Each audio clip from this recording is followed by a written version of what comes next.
Stop, look, and watch, it's Crazy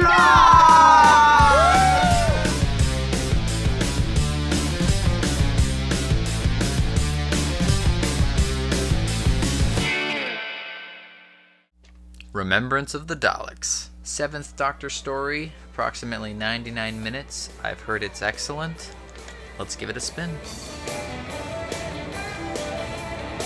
What's she staring at? Your clothing's a little anachronistic for this time period. No.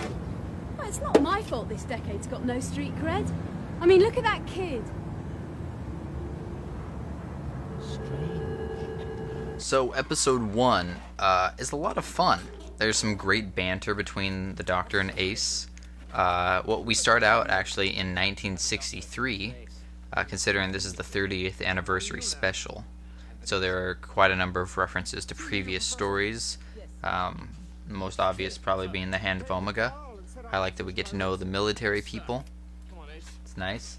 The world feels very lived in, and a lot... this whole episode seems to have been shot on location.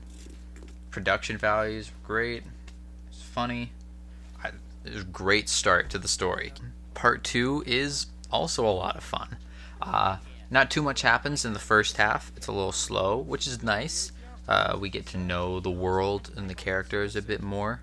There's this really great scene with the Doctor and this guy in this tea shop, I guess it is.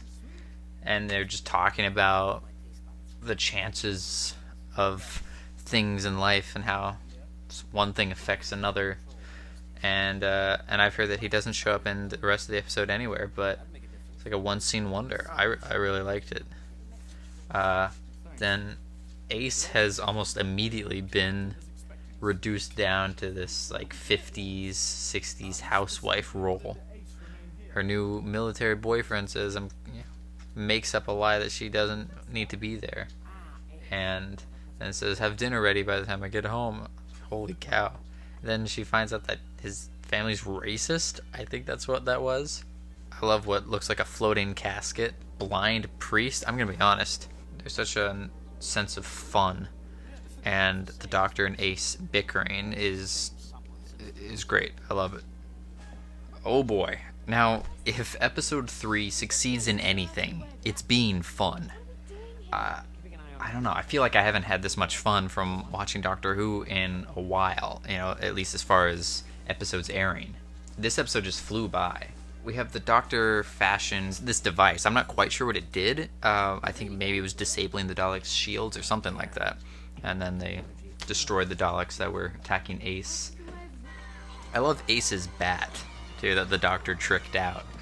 And I love the effects for that, too. I mean, they're very simple, but they're effective.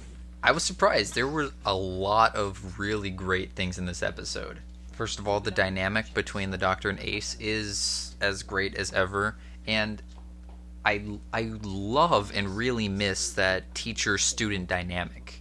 In 15 years of New Who, the only time I ever felt like we had that teacher-student dynamic was with Bill. And it was good. I liked it. But one season out of 12, is that really all we get? Also, this is at least the second time this has happened in this story so far. There's a scene where everyone stops for a minute. They go to a cafe, I think it is. Everyone gets tea and just sort of socializes and strategizes and calms down for a bit. And I feel like that's something that has been very much lacking in New Who. I don't know why I'm comparing this to New Who so much. I just wish it was good. Sorry, Chibnall.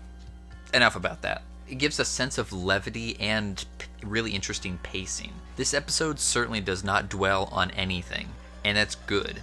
I think back to the Daleks from season 1, and I felt like there were multiple episodes where the characters did nothing but sit around and talk about not much, and then just walk through the wilderness and not doing much else.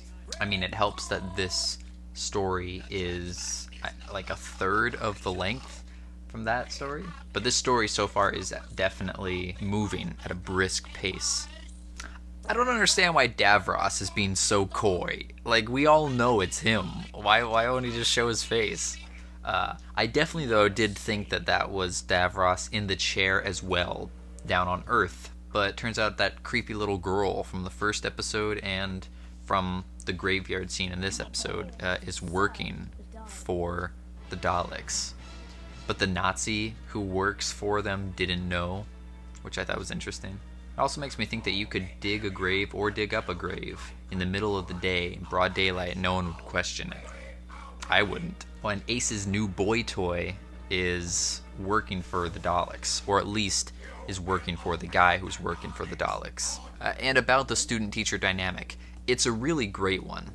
Every once in a while in this episode, Ace will ask a question, and the doctor will stop for a minute and explain it to her. But it's never in a way that feels like I'm being drip-fed exposition. I feel like I'm learning, and it's fun.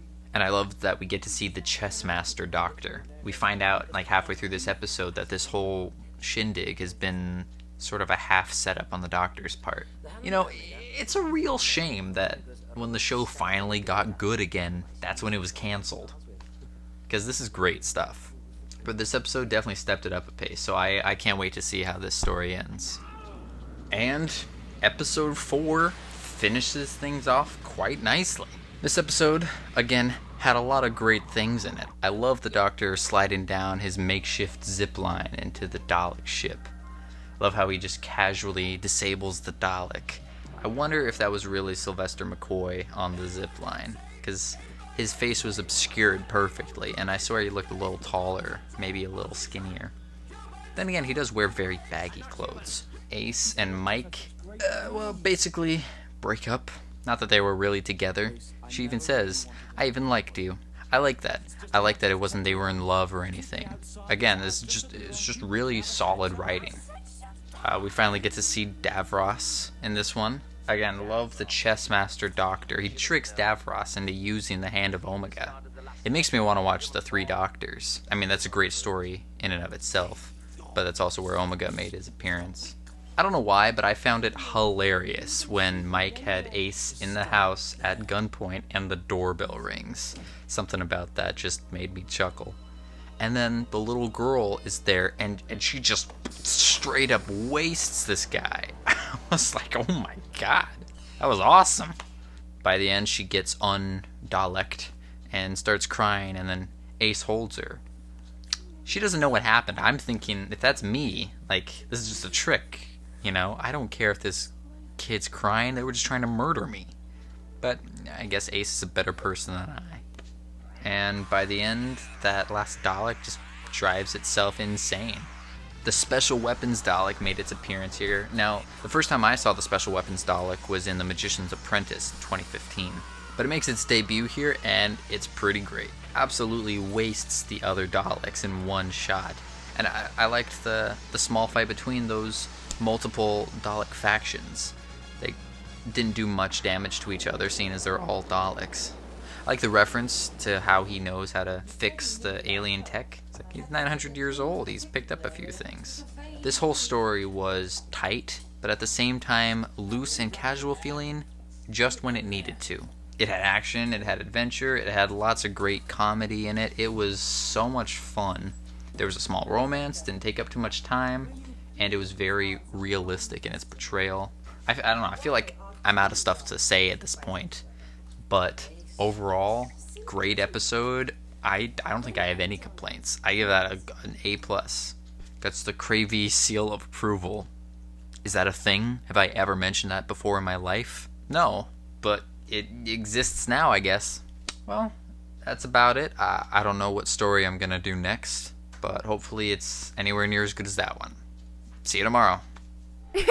Choo choo.